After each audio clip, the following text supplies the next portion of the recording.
Escola Bíblica Dominical, encontro certo do povo de Deus. Hora marcada, não posso atrasar. O Senhor espera pelos filhos seus. Durante a semana estudo a lição. Aos domingos sou o primeiro a chegar. Quero aprender mais, ouço com atenção. A Igreja Unida está em oração. Professor presente, vamos estudar. A minha classe é pontual, atenciosa e exemplar. Responde certo o questionário e a oferta sempre tem pra dar. Venha você participar também, tenha certeza que vai ser legal. Qualquer pessoa será bem-vinda à nossa escola dominical.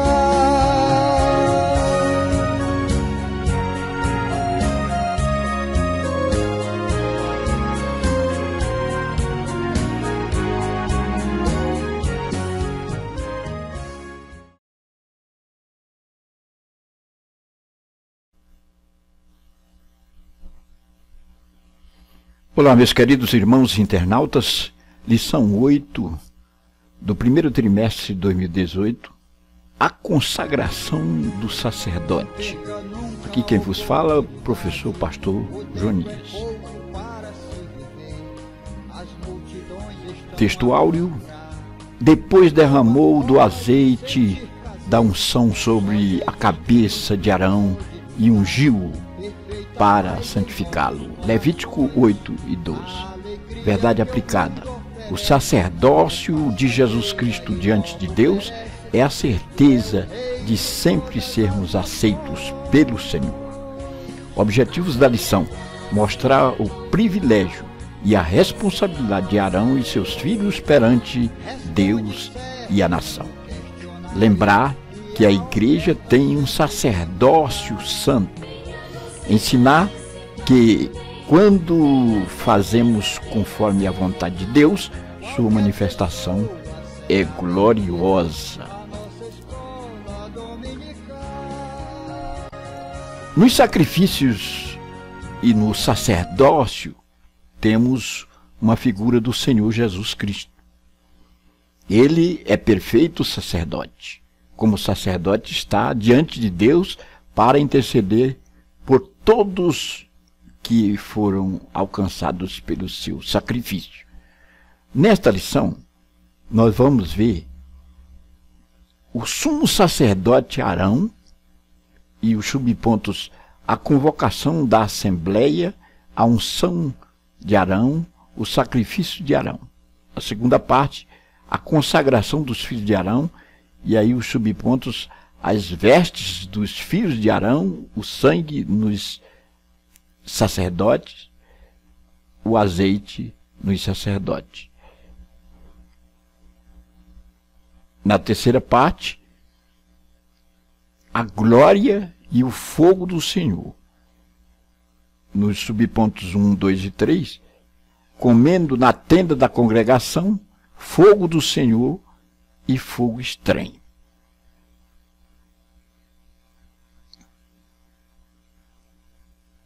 Nós vamos nos ater mais à cerimônia de consagração do sacerdote e entrar em detalhes sobre o ritual da cerimônia de consagração. Para que o nosso internauta possa entender esta lição de forma mais abrangente, vamos nos desprender dos detalhes, dos pontos e subpontos da lição e focarmos de forma geral no ritual da consagração de sacerdotes.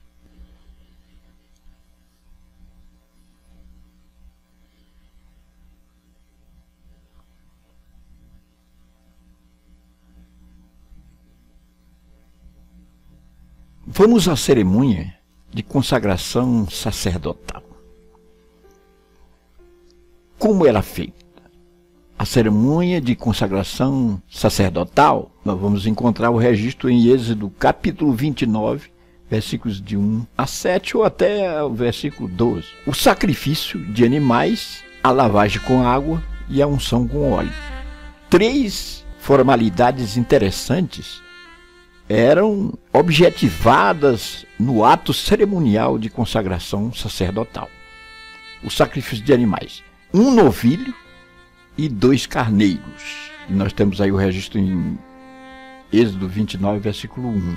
Nesse primeiro momento, onde se oferecia o novilho, e nós vemos que a oferta pelo pecado era uma oferta direcionada ao sacerdote, e a oferta deveria ser um novilho, em razão da responsabilidade mais alta do sacerdote em relação a qualquer outro ofício ou outra pessoa.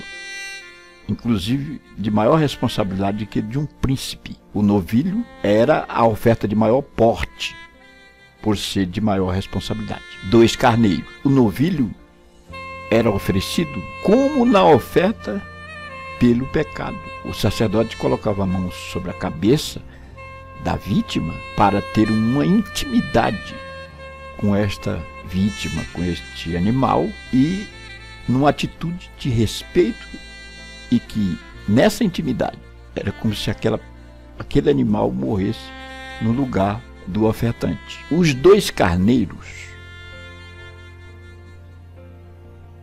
oferecidos tinham uma simbologia embutida toda especial. O primeiro carneiro, esta oferta representava a consagração total ao Senhor e não um sacrifício pelo pecado, simplesmente porque o sacrifício pelo pecado já fora efetivado quando da apresentação do novilho, a oferta de maior porte. Aqui era um sacrifício de consagração total ao Senhor.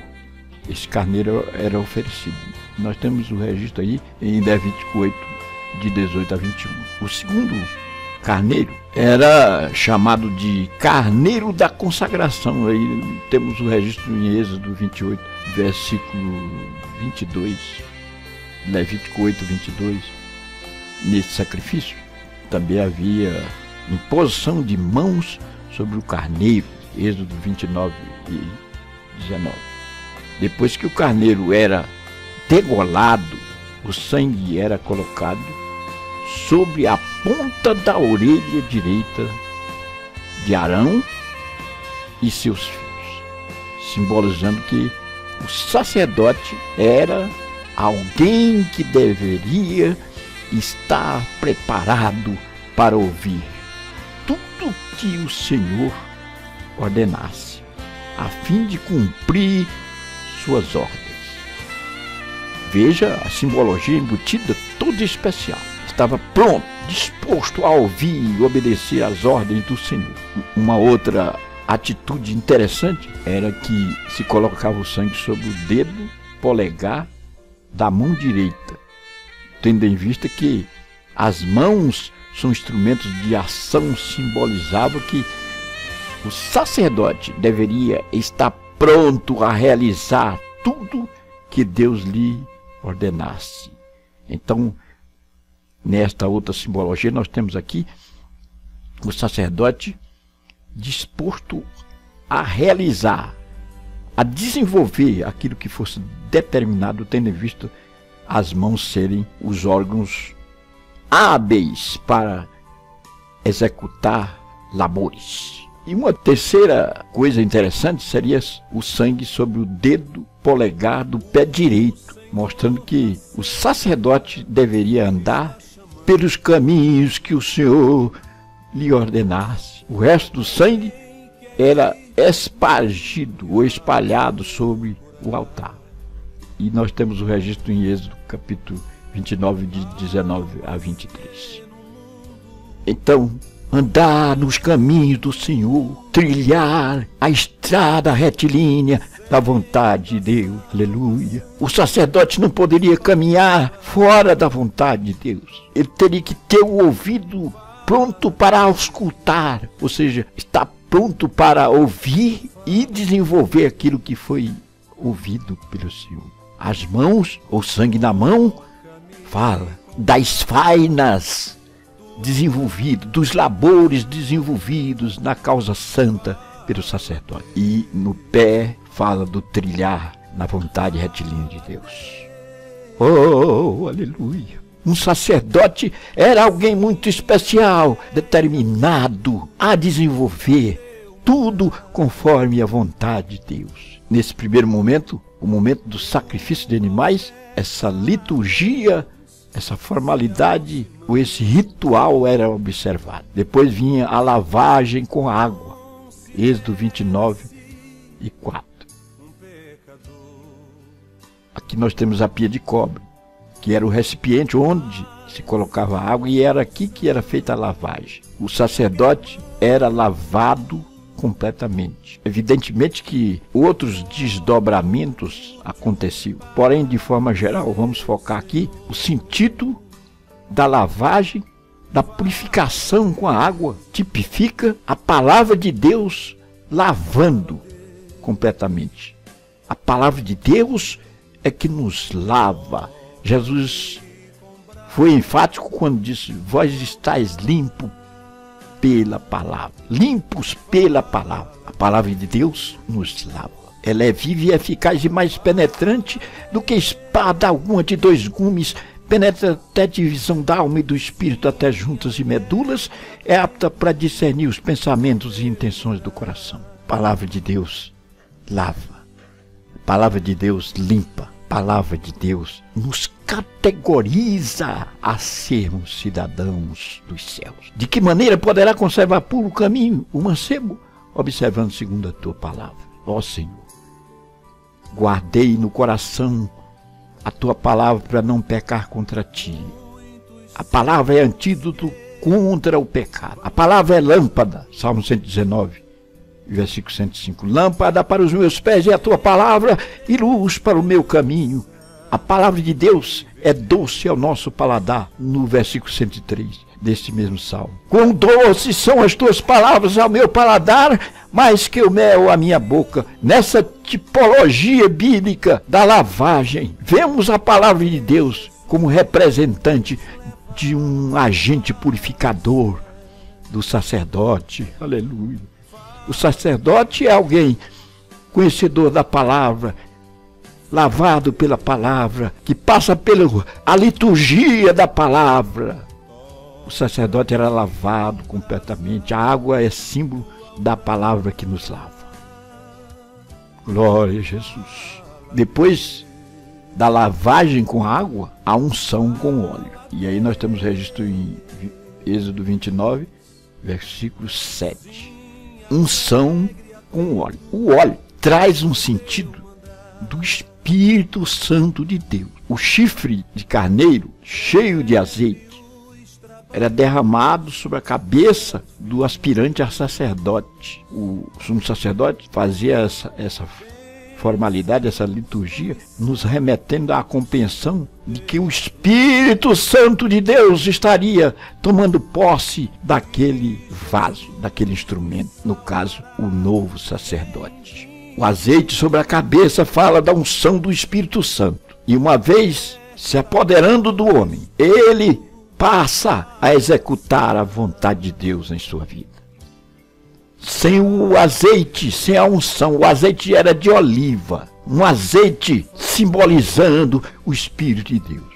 Nós temos inumeráveis passagens bíblicas que falam do ato do Espírito de Deus tomar posse de alguém. Por exemplo, Sansão. A partir do momento que o Espírito do Senhor tomou posse dele, passou a realizar grandes façanhas. Sempre ao cabo do ritual, do ato de derramar o azeite sobre a cabeça de alguém para um preparo. Esse alguém recebia o poder, a autorização de Deus, porque ungir significa, do ponto de vista denotativo, ou seja, do ponto de vista literal, aspergir o azeite sobre alguém. E do ponto de vista conotativo ou figurativo, é delegar a autoridade a alguém para desenvolver um ministério, para desenvolver algo. Uma vez ungido, este alguém, no caso o sacerdote, passava a realizar a obra de Deus dentro dos parâmetros da sua vontade. Oh, aleluia! O azeite é símbolo do Espírito Santo de Deus. Então, o sacrifício de animais, um novilho e 2 carneiros. A lavagem com a água para a purificação. A unção com óleo para nos delegar a autoridade para desenvolver a causa santa.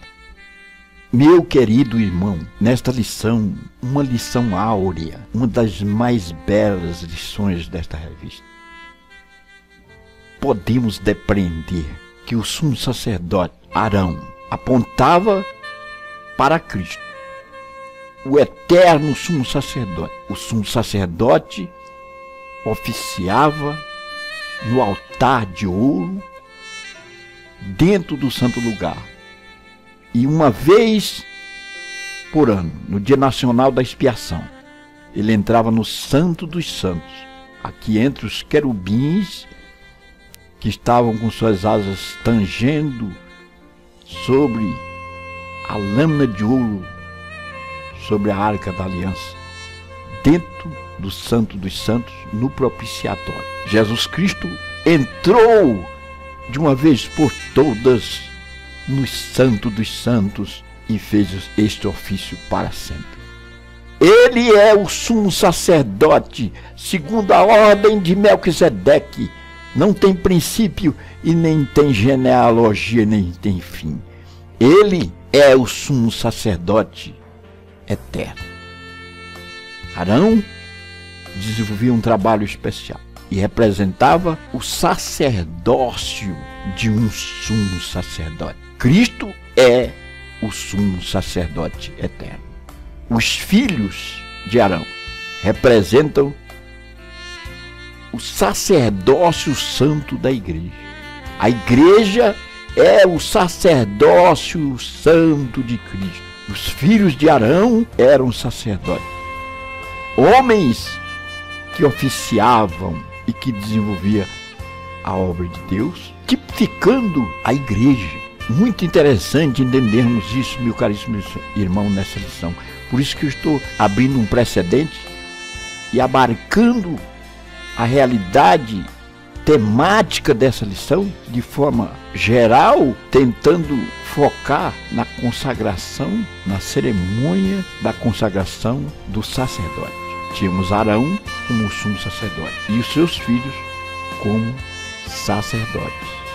Arão aponta para o sumo sacerdote Cristo, muito embora ele seja da ordem segundo Melquisedeque, mas o sacerdócio aponta para Cristo, que é o nosso sumo sacerdote. O sacerdote aponta para o sacerdócio da igreja, o ministério da igreja. Oh, aleluia! Assim como os sacerdotes oficiavam, apresentavam a vítima, desenvolvia a coisa santa, a igreja também tem um papel todo especial. Nós, como igreja, somos o sacerdócio santo de Deus. Podemos oficiar, não voltando-nos para as liturgias de outrora, o ritual e a formalidade, porque Cristo já cumpriu por nós isso, mas de forma espiritual, intercedendo pelas pessoas, orando pelas pessoas, apresentando Cristo às pessoas que estão carentes e em pecado, e que Cristo é a solução para o pecador. Aleluia. Oh, glória a Jesus.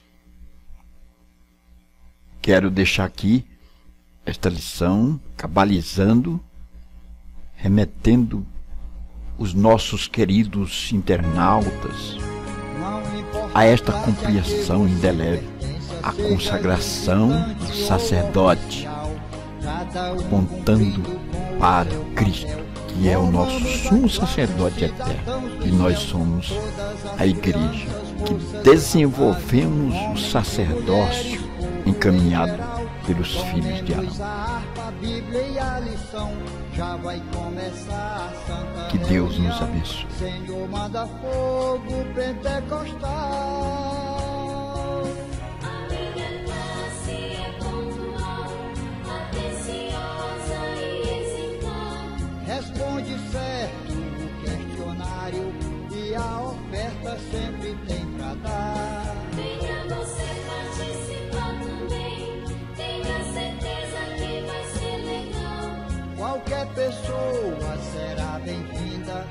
nossa escola dominical.